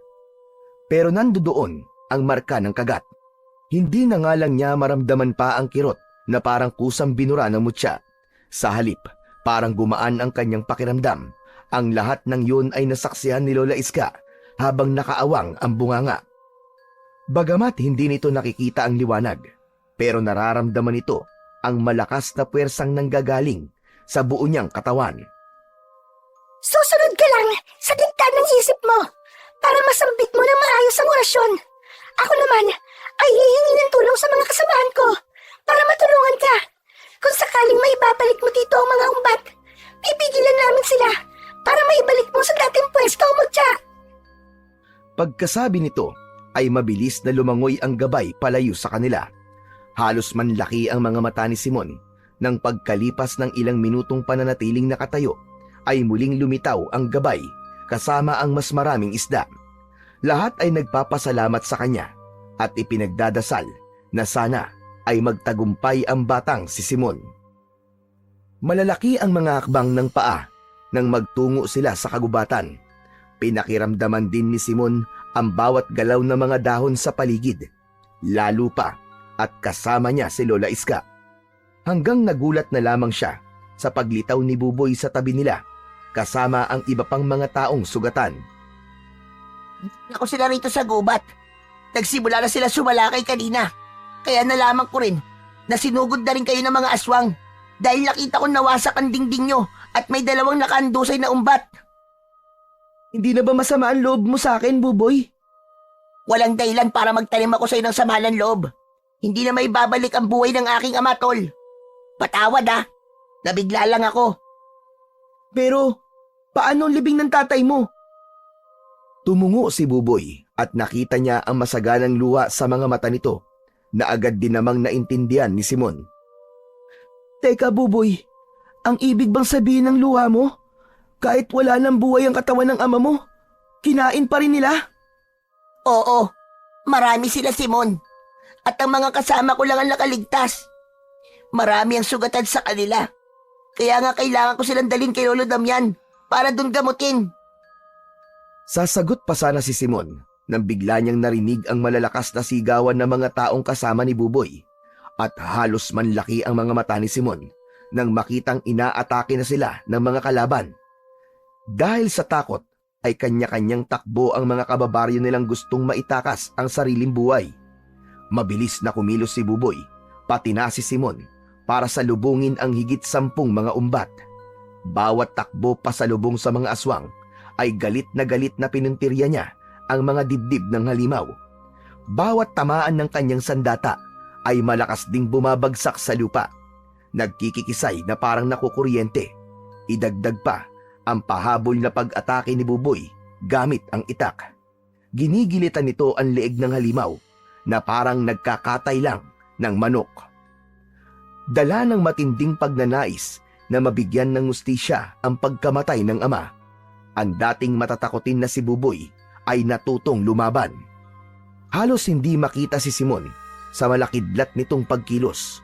Parang hangin lang kung dumaan na sa bawat tamaan ng sandatang tridente ay bumabagsak ang kalaban sa damuhan. Bumubula ang bibig at naninigas ang mga panga na hindi maibuka ang mga lumalaki nilang bunganga. Saka lang nagkakaroon ng pagkakataon ang mga taong makaganti sa mga umbat. Pinagtutulungan ng taong bayan ang mga nakahigang aswang hanggang sa malagutan ito ng hininga. Ang natitira namang mga aswang na nababaunan ng talim ng armas ni Simon ay sinambitan niya ng orasyon. Glodum! Hominum purem! El reper! Eluminus! Dominus aguar! Sa pagtataka ni Simon, Lahat ng mga nilalang na tinatamaan ng kanyang tridente ay biglang nasusunog na parang tinamaan ng malakas na boltahe ng kuryente. Halos hindi makilala ang mga katawan ng umbat. Gulat na gulat ang tao sa mga salitang nasambit ni Simon. Bakas sa mga mukha nila ang pagtataka kung paanong nagawa ng isang bata ang malakas na pag-atake sa mga kalaban. Hindi rin sila makapaniwala sa bilis ng kilos ni Simon. Nagawa niyang mapatumba ang 10 halimaw, pero hindi pa lubos ang kanyang kasiyahan dahil wala sa mga aswang ang pinunong nagbanta sa buhay ng mga tao. Maraming salamat, Apo. Hindi ko alam na ang tungkuling sinasabi mo ay ang pagliligtas mo sa ating mga kababaryo. Natakot akong baka hindi mo magawa. Pero pagkatapos kong makita ang pakikipaglaban mo, nagulat ako at natuwa. Nagawa mo silang talunin. Napatay mo mga halimaw. Siyempre po, Lola. Kasama yata ako. Singit ni Buboy sa usapan na napangiti naman kay Simon at ginulo ang buhok ng kaibigan. Parang walang nangyaring muli silang naglakad papunta sa bahay ni Lolo Damian. Pero pagdating nila sa kubo ng matanda ay nagulat sila sa dadatnang ayos ng dingding. Nasira ang mga halamang gamot. Bakas ang matinding gulo sa nangyari sa loob ng bakuran. Pati ang ilang mga napatay na aswang na nagkalat sa lupa. Wala ang matanda roon. Pero nakabukas ang pinto. Kaya pansamantalang pinapasok ni Simon ang mga taong nakaligtas sa loob ng bahay. Sa tulong ni Lola Iska, ito na ang gumamot sa sugat ng mga taong nasaktan sa pag-atake ng mga halimaw na umbat. Saktong may nakapwestong kulay itim na pusa sa bintana ng silid ng matanda. Kinausap niya ito para malaman kung ano ang totoong nangyari kay Lolo Damian. Nalaman ni Simon na magkakasabay silang inatake ng mga halimaw at dinala ng mga umbat ang matanda para gawing bihag kapalit ng mutya.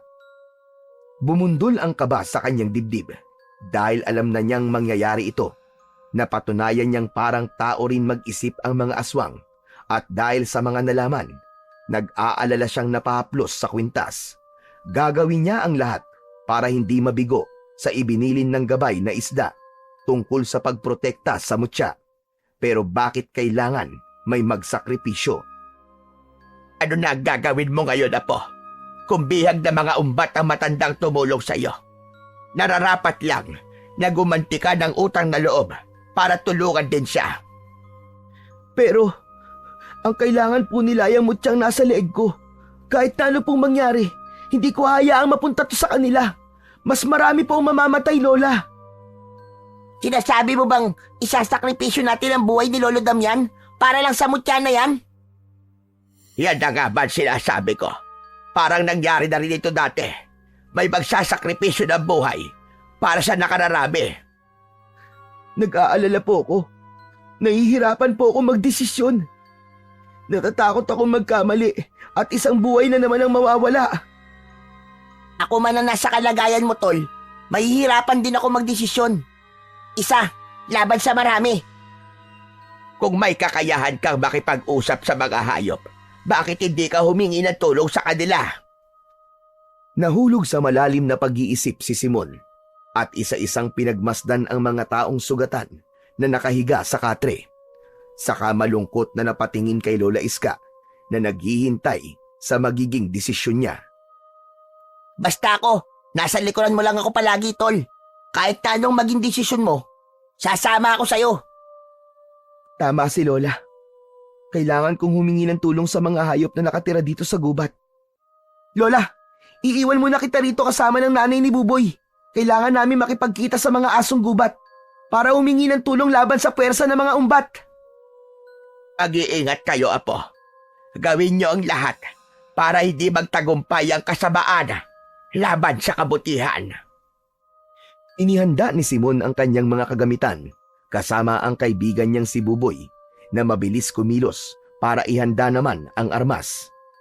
Saka lang napansin ni Simon na kalat na ang dilim sa paligid. Mas lalong mahihirapan ang kaibigan sa pag-aninaw ng daan dahil hindi naman ito nakikita ang liwanag na nakikita niya mula sa mutya. Ilang sandali pa ay tumigil sila sa gitna ng malawak na talahiban. Ang halos kasing taas na sandata ni Simon ay itinayo niya sa tabi niya na para bang hinihintay ang mga asong gubat. Lumakas ang malamig na ihip ng hangin na parang kusang tumutulong na ipunin ang lahat ng mga nakatira sa kagubatan. Halos manlaki ang kanilang mga mata nang sunod-sunod na lumitaw ang mga nilalang sa gubat. Karamihan sa kanila ay mga asong ligaw na bahagya pang umaangil dahil sa presensya ni Simon. Kailangan ko lang ang mga tulong nyo para maibalik ang dating katahimikan ng baryo. Hindi ko matatalo ang kampo ng kadiliman kung mag-isa lang akong lalaban. Sumagot sa kanya ang baboy ramong unang tumulong sa kanila. Sabi nito, matagal na itong tumulong kay Simon. Gusto na rin nilang makalaya sa malupit na mga aswang. Inubos nito ang pamilya na dapat sana ay kasama rin itong namumuhay sa kagubatan. Anong sabi nila sa'yo, Simon? Sinabi nilang nakahanda silang tumulong sa atin dahil gusto na rin nilang makalaya sa mga kampo ng kadiliman. Ginagawa lang silang pagkain na halos hindi na iniisip kung may bukas pa. Marami sa kanila ang namatay na ang hangad lang naman daw ay mabuhay ng tahimik. Ang ibig sabihin, nasa panig na natin ang lahat ng mga hayop dito sa gubat? Kasabay na pagtango ni Simon sa sinabi ni Buboy, ang pagtalikod naman ng mga hayop sa kanila, pabalik sa kakahuyan, na ang ibig sabihin ay nasa paligid lang silang nakabantay sa lahat ng oras. Grabe, hindi ako makapaniwalang ang dating napapanaginipan ko lang ay nangyayari na ngayon sa buhay ko. Pakas ang lungkot sa mukha ni Buboy nang marinig ang sinabi ni Simon. Maya-maya pa ay ipinagpatuloy nila ang paglalakad papunta sa kakahuyan. Ilang saglit pa ang lumipas ay muling iginala ni Simon ang kanyang paningin sa paligid ng kagubatan. Pakiramdam niya ay may nilalang na nakasunod sa kanila. Lalo pa at mainit ang hawakan ng tridente, indikasyong may aswang sa paligid. Tol, pareho ba tayo ng nararamdaman? Oo, tol. Napapalibutan nila tayo. Naghihintay lang sila ng tamang pagkakataon para umatake. Nag-aalala ako sa mga mangyayari, Tol. Hindi ko kayang makitang may mapapahamak na tao sa harap natin. Kaya nga kailangan nating umisip ng plano na hindi masasaktan si Lolo Damian. Pero paano? Lalo na kapag kinuha nilang kapalit ay ang suot mong mutya. Dahil sa mga sinabi ni Buboy, ay nahulog sa malalim na pag-iisip si Simon. Ni ayaw gumana ng kanyang isip kung paano niya malalampasan ang pagsubok para mailigtas si Lolo Damian. Hindi niya rin maipaliwanag ang kanyang nararamdamang kaba para sa matandang kailan lang niya nakilala. Naguguluhan siyang kakaiba ang takot na umusbong sa puso niya habang iniisip na may posibilidad na baka mapahamak ang matanda sa gagawin niya. Madiin niyang hinaplos ng kanyang palad ang kanyang mutya, saka pumasok sa isip ang isang planong maaaring makatulong sa kanila. Pakiramdaman mo lang, Buboy, ang mga galaw ng halaman sa paligid habang humahanap ako ng batong pwedeng maipalit sa suot kong kwintas. Imposible ang gagawin mo, Simon. Nakikita rin ng mga umbat ang liwanag ng mutya, kaya hindi mo sila malilinlang. Basta magtiwala ka na lang. Alam ko na ang gagawin sa bagay na yan. Yumuko si Simon para maghanap ng may katamtamang sukat ng bato sa lupa. Saktong ilang di pa lang mula sa kinatatayuan niya ay may nakita siyang hugis bilog na bato. Kinuha niya yon at dinukot ang mutyang nasa kwintas na nababalutan ng tela. Tamang-tama ang sukat na hindi mahahalata ng mga aswang, pero ang mutya ay isinilid niya ulit sa tela kasama ng peking bato. Saka nagmatsyag at naghintay sa paglitaw ng mga nilalang na nagtatago sa dilim. Ano man ang makita mong itsura nila, ay wag na wag kang hihiwalay sa tabi ko, ah. Hindi ko makakaya kung pati ikaw ay mapapahamak ng dahil sa akin. Ilang saglit nga lang ang lumipas, ay unang lumitaw ang pinuno ng mga umbat. Nakangising parang nakamit na ang tagumpay dahil sa bihag nilang si Lolo Damian. Nakatali ang kamay ng matanda sa likod nito, saka nakaluhod, habang ang pinuno ay nakatayong hawak ang ulo ni Lolo Damian. Sinabi ng pinuno na hindi nito pakakawalan si Lolo Damian hanggat hindi niya isinusuko ang mutya. Nagkatinginan silang dalawa ni Buboy habang ang kanyang kamay ay nakahanda na sa naisip niyang plano kanina. Maya-maya pa ay lumitaw na rin ang iba pang mga alagad na nagkukubli sa mga puno. Nakalinyang nag-aabang sa hudyat ng pinuno ng umbat. Lahat ay nakahandang umatake kapag hindi niya naibigay ang mutya. Mas lalo siyang kinabahan nang makita nila ang ilang mga asong ligaw na nahuli nito. Ipinakita ng nilalang kung paano nitong pinalaki ang bibig at malakas na kinagat sa leeg ang walang kagalaw-galaw na asong gubat. Humingi ito ng tulong sa kanya habang umiiyak. Wag! Huwag niyo silang sasaktan! Sige na!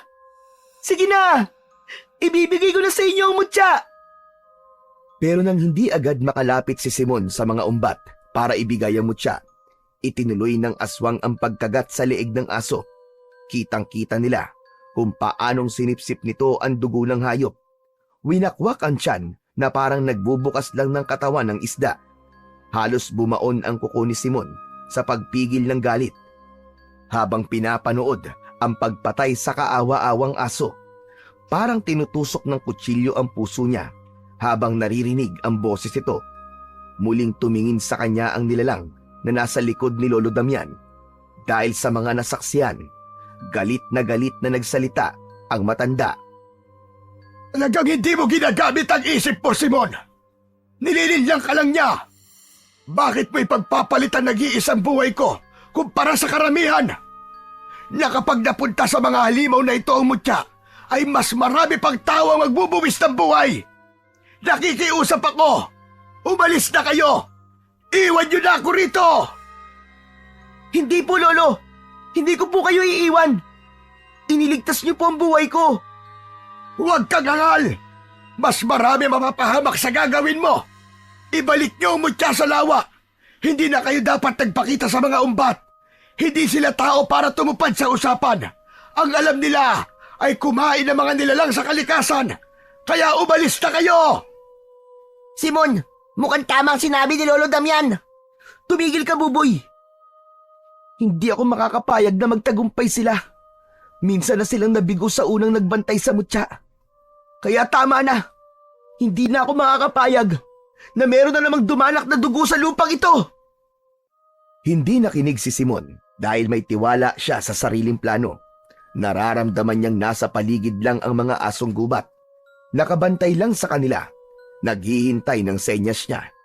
Alam niyang pagkatapos na patayin ng pinuno ng umbat ang isa sa pamilya ng mga aso, ay sabik na sabik ang mga ito na makaganti sa mga aswang.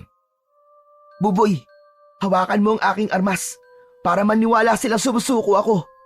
Kapag sumigaw ako, ihagis mo ang tridente at gawin mo ang lahat para makuha si Lolo Damian.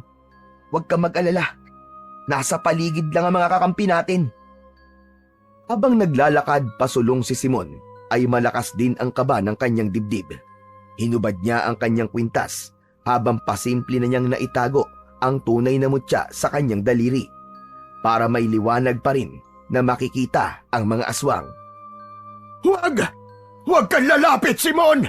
Nakikiusap ako sa'yo! Kahibangan ang gagawin mo na yan! Pakawalan niyo si Lolo Damian! Ibabalik ko na sa inyo ang mutya! Tumayo ng tuwid ang pinuno ng mga umbat at inalis ang mga daliring nakaumang sa leeg ni Lolo Damian. Indikasyong napaniwala niya ang aswang. Isang dipa na lang ang layo niya dito nang ibigay niya ang mutya. Lumapit sa kanya ang pinuno at tinulungang tumayo si Lolo Damian para ipalit sa hawak niyang kwintas. Mabilis ang mata ni Lolo Damian na parang naunawaan itong pandilin lang ang ginawa ni Simon. Pagkaabot ni Simon sa kwintas, ay sabay hila niya sa kamay ng matanda. Umalingaw-ngaw ang malakas niyang sigaw sa kaibigan na naghihintay sa senyas niya. Buboy! Ang tridente! Bato! Parang dahan-dahan ang pagtakbo ng oras nang makita ni Simon ang paghagis sa kanya ng kaibigan ng sandata. Kasunod ng sabay-sabay ring pagsugod ng mga ligaw na aso para atakihin ang mga kalaban. Umalingaw-ngaw ang tahol sa loob ng malawak na kagubatan. Mga sigaw ng umbat na nasasaktan habang pinagtutulungang atakihin ang mga nakahigang aswang. Habang ang iba naman ay hindi malaman ang gagawin sa mabilis na pagsugod ng iba't ibang klaseng hayop sa mga halimaw. Nang makita ni Simon na naputol na ni Buboy ang baging na nakatali sa kamay ng matanda gamit ang itak, ay saka siya kumilos. Bersamis Erbino Pirum Sese Aguar Terum Erum Cladum! Iniangat ni Simon ang nasambot na tridente, saka iwinasiwas sa hangin na parang nagtatabas lang ng mga damon ligaw. Bawat tamaan ng kanyang sandata ay bumabagsak sa lupa na hindi maigalaw ang mga katawan.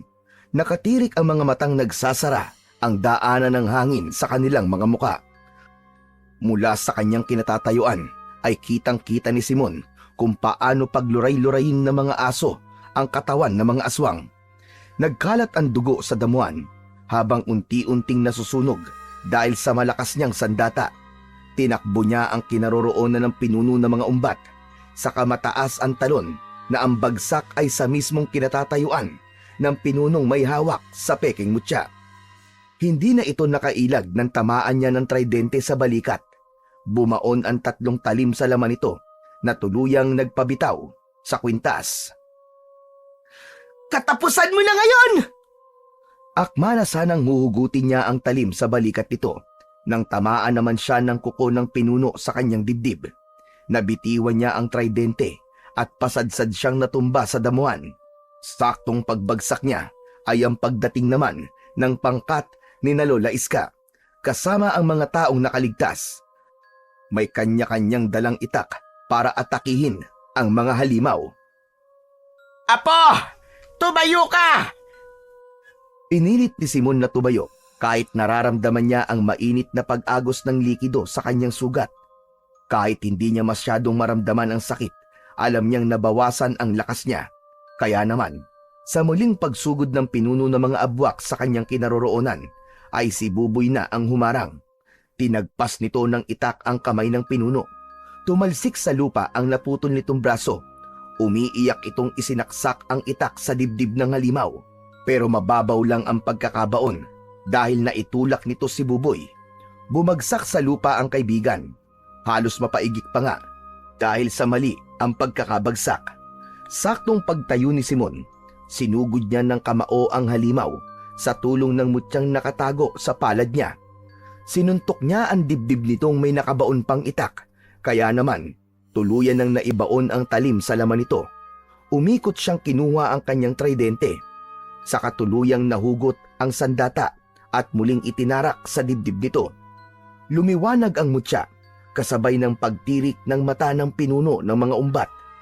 Bumubula ang bibig nito na parang nalalason. Bumagsak ito sa lupa na ang katawan ay biglang nangitim. Unti-unti itong nasunog sa kapangyarihang taglay ng sandata. Kaya naman, ang natitirang mga aswang ay kumaripas na ng takbo papunta sa lawa. Bigla niyang naalala ang sinabi ng gabay na may kakayahan ang mga umbat na magpagaling ng sugat sa tubig ng lawa o kahit sa tubig alat. Buboy, kayo na muna ang bahala sa mga natitira. Kailangan ko maunahan ng mga nakatakas sa aswang papunta sa lawa para maibalik sa tamang pwesto, mutya. Walang kasing bilis na inunahan ng takbo ni Simon ang mga nilalang na mabilis rin ang ginawang pagtakas. Marami pa rin ang mga natira, kaya mas mahihirapan silang puksain ito kapag nagtawag pa ito ng ibang mga kasama. Pagdating niya sa pangpang ng lawa, ay agad siyang lumangoy para sumampa sa bangka. Pagdating niya sa gitna ng tubig, ay tumalon siyang pasisid habang nauna ang mga umbat. Saka lumitaw ang kanyang gabay para samahan siya sa pinakapusod ng lawa. Sa gitnang bato, Simon, na may nakapalibot na kulay itim ng mga damong lawa. Doon mo ilagay ang mutya. Mabilis ang ginawa niyang pagkampay ng kanyang paa at kamay para lang makarating kagad sa gitna. Nang biglang may humarang sa kanya, napilit siyang nilulunod. Pero dahil sa mga isdang nangako na tutulungan siya, pinagtulungan ng mga kauring isda ang mga aswang kaya nagawa niyang maibalik ang mutya sa gitna.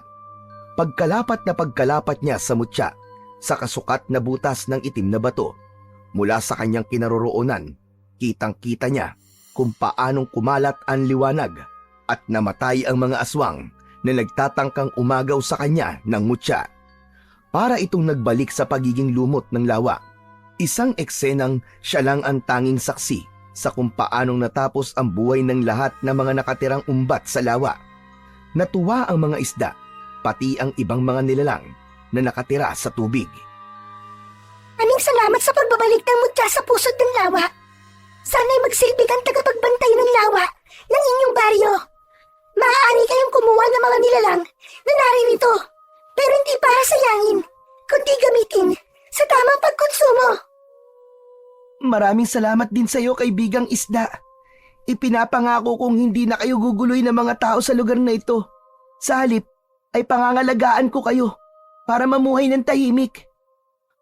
Pinagtulungang ihatid ng mga naglalaki ang isda si Simon papunta sa gilid ng lawa, kung saan ay natanaw niyang nakatayo si Lola Iska habang umiiyak. Kasama ang mga taong nakaligtas at si Buboy, nayakap ang inang nagpapasalamat sa tapang na ipinakita ng anak. Nanghihinang napagapang siya sa pangpag, kaya't inalalayan naman siya na makatayo ni Lola Iska. Maraming salamat, Apo, at nakaligtas ka. Ipinagmamalaki kita, Apo. Ipinagmamalaki kita. Nagawa ko po, Lola. Nagawa natin, Buboy. Nagtagumpay tayo. Nabigyan natin ng hustisya ang pagkamatay ng mga ama natin. Marami pa sanang sasabihin si Simon nang dumating si Lolo Damian na humahagulgol ng iyak. Nagtagumpay ka, Simon! Nagawa mo ang bagay na hindi ko nagawa! Bigla itong natigilan sa pagsasalita nang makita si Lola Iska na nakaalalay sa katawan ni Simon. Nanay! Natigilin din sa pagakbang si Lola Iska nang marinig ang sinabi ni Lolo Damian. Nagpalipat-lipat ang tingin nila Simon at Buboy sa dalawang matandang magkaharap. Bumitaw sa pagkakahawak si Lola Iska sa katawan ni Simon at dahan-dahang humakbang papalapit sa kinaroroonan ni Lolo Damian. Sandali. Teka lang. Bakit ganun? Paano pong nanay ang tawag niyo, Lolo Damian, kay Lola Iska? Gayong magkasing edad lamang po kayo. Kitang-kita ni Simon ang pagtitig ni Lola Iska sa mata ni Lolo Damian na parang kinikilala kung sino ito. Iniangat ng matanda ang palad nito, pahaplos sa pisngi ni Lolo Damian. Damian! Damian, anak! Lola, ano po ba nangyayari sa inyo? Gulong-gulo ang isip na tuluyang napahagulgol ng iyak sina Lolo Damian at Lola Iska. Saka nagbitiw sa isa't isa na hindi sinasagot ang tanong ni Simon. Maging ang mga tao ay nagtataka rin sa mga nangyayari. Nay! Ako ito si Damian! Ang anak nyo! Diyos ko, ang buong akala ko, kasama ka nang namatay ni Teresa. Kung hindi pa kita tinitigan sa mga mata, hindi kita makikilala, anak. Ano nangyari sa iyo? Bakit nagkaganyan ang itsura mo? Bigla kang tumanda. Nakaligtas po ako. Hindi nagtagumpay ang mga umbat. Pero naiwala ko po ang mutya ng perlas. Nawala ko sa aking sarili. Nang makita kong nilalapa nila ang aking asawa. Ito po ang kapalit sa hindi ko pagbalik ng mutya sa dating pwesto. Tumanda po ang aking itsura. Pero hindi nagbago ang lakas ko. Teka, kung ganun, Lola, siya po ang ama ko. Paano naging ganyan po ang itsura niyo? Ito ang kapalit sa sino mang pipiliin ang lawa na magbabantay sa mutya. Ito ang naging kabayaran ng magawa kong ipagpalit ang mutya sa biyag nilang si Teresa. Katulad na nangyari sa iyo kanina. Pero hindi ko naisip ang ginawa mo. Mahusay ka magplano, anak. Pinahanga mo ko. Tay! Wala nang pakialam si Simon kahit pa matanda na ang itsura ng kanyang ama. Ang mahalaga, natagpuan niyang buhay ang kanyang ama. Kahit sa bahagi ng puso niya ay may lungkot pa rin dahil ang kanyang ama lang ang nakaligtas at hindi nakasama ang kanyang ina. Ala, nakakakilabot po ang nangyari sa inyo, Lolo Damian. Pero bakit hindi po kayo nagpakilalang kayo po ang ama ni Simon? Dahil kanina ko lang nakita si nanay. Diyos ko, matagal ako nagtago para umiwas sa mga umbat. Si Simon lang pala makakatalo sa kanila. Talagang hindi maipapaliwanag ang hiwaga ng buhay ng tao. Sa buhay ni Simon, natutunan niyang ang pagiging mapagmahal sa kalikasan, ang tamang sandata, laban sa anumang uri ng kasamaan. Ibalik ang mga kinuha at tanggapin ang mga nawala. Inilihim ng taong bayan na nakasaksi sa labanang naganap ang tungkol sa mga aswang na umbat para hindi na magdulot pa ng malaking kaguluhan. Dahil sa mga nangyari, ay tuluyan ng itinigil ng mga tao ang pangingisda sa lawa gamit ang dinamita para hindi mamatay ang mga similya ng isda o maliliit pang isda, at kumukuha lang sila ng tamang huli para mapanatili ang pagpaparami ng isda sa lawa. Itinigil na rin nila ang labis na pangangaso sa kagubatan.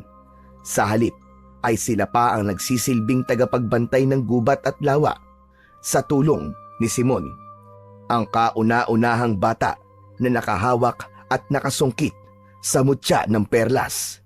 Ang batang itinuring na tagapagligtas ng baryo ng San Isidro. Dahil sa kanyang mga nagawa, taon-taon ay nagkakaroon ng paglilinis sa lawa at kagubatan. Isang araw ay masayang nakaupo ang magkaibigan sa bangkong ginawa nila sa harap ng lawa. Malakas ang hampas ng hangin, tahimik at walang bakas ng panganib. Masisigla ang lipad ng mga ibon, ganun din ang masiglang paglangoy ng mga isda, kasama ang gabay ng mutya, na kahit hindi na ito nakakausap ni Simon, ay palagi itong nagpapakita sa kanya. Kaya sa susunod, hindi na tayo tatakas. Magpapaalam na tayo sa kanila. Sus, ikaw naman talaga ang pasaway sa ating dalawa eh. Tara na nga, magpakain na tayo ng mga isda. Nagpapaunahan pa silang dalawa ni Buboy sa pagbabahog sa mga isdang nakapalibot sa nakasawsaw nilang mga paa sa tubig, kasama ang bagong dating na dalawang matanda na may hawak pang tridente. Hindi para manghuli ng isda, kundi panakot sa mga mangingisdang magtatangkang lumusong sa lawa na gamit ang dinamita. Lumipas ang ilang taon, masayang nabuhay ang mga tao sa kanilang baryo na walang anumang nilalang ng dilim ang nambubulabog sa mga tao. Napanatili nilang malinis ang lawa at kagubatan. Mas dumami ang kanilang nahuhuli sa lawa, pero kumukuha lang sila ng sapat para sa kanilang pamayanan. Ang lahat ng tao ay nagkaroon ng disiplina at pagmamahal sa kalikasan. Masayang masaya ang lahat dahil sa kapayapaan at kaginhawahan na tinatamasa ng lahat sa kanilang buhay.